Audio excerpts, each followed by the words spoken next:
BJD ने 33% सीटें खवातीन को देने का ऐलान किया है। इस बात का ऐलान वज़ीर आला नवीन पटनायक ने केंद्रपारा में एक रैली में किया। साथ ही उन्होंने लोकसभा की 33% नशिस्तों पर खवातीन को टिकट देने का भी ऐलान किया।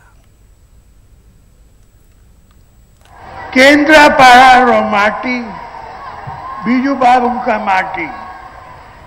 बीजू बाबू 1990 रे सारा भारत को बात तो दिखाई थिले।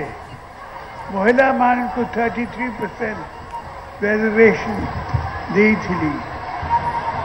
आपन मान को सरकार 2012 पंचायती राज इंस्टीट्यूशन मां मानन को महिला मानन को पाई।